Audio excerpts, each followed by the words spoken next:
আসসালামু আলাইকুম। আজ কালো জামের রেসিপি নিয়ে এসেছি। প্রথমেই আমরা এখানে ১ কাপ গুঁড়ো দুধ নিচ্ছি, ২ টেবিল চামচ ময়দা, ১ চা চামচ বেকিং পাউডার। শুকনো উপকরণগুলো আমি ভালোভাবে মিশিয়ে নিচ্ছি। আমি ১ চিমটি ফুড কালার ব্যবহার করছি।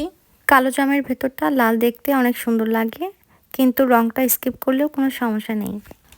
আরও দিচ্ছি ১ চা চামচ ঘি। ঘিটা ভালোভাবে মেখে নিতে হবে। এখন নর্মাল টেম্পারেচারে থাকা কাঁচা দুধ ব্যবহার করছি। অবশ্যই অল্প অল্প করে মেশাতে হবে। এরকম দেখতে আঠালো ভাব হয়ে গেলে ১০ মিনিটের জন্য আমরা রেস্টে দিব।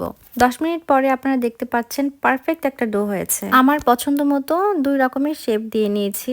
এরপর যেটা খুব বেশি ইম্পর্ট্যান্ট, আমরা যখন মিষ্টিগুলো তেলে ছাড়বো তখন অবশ্যই খেয়াল রাখতে হবে তেলটা যেন আমরা হাতে টাচ করতে পারি, এমন অবস্থায় মিষ্টিগুলো ছাড়তে হবে। মিষ্টিগুলো নিজে নিজে ঘুরতে থাকলে বুঝতে হবে মিষ্টিগুলো পারফেক্ট হয়েছে। শিরাতে দেওয়ার আগে মিষ্টিগুলোকে অবশ্যই ১০ মিনিটের জন্য ঠান্ডা করে নিতে হবে। আর এখানে আমি শিরার জন্য ১ কাপ চিনি, ২ কাপ পানি নিয়েছি। বলক দেওয়ার পরে ৩ মিনিট শিরাটি জাল দিব। এরপর মিষ্টিগুলো ছেড়ে দিয়ে ১০ মিনিট হাই হিটে জাল দিতে হবে। এরপর চুলার আঁচ বন্ধ করে ২ ঘন্টা মিষ্টিটা রেখে দিব। ২ ঘন্টা পরে দেখুন মাশাআল্লাহ মিষ্টিটা কত সফট হয়েছে।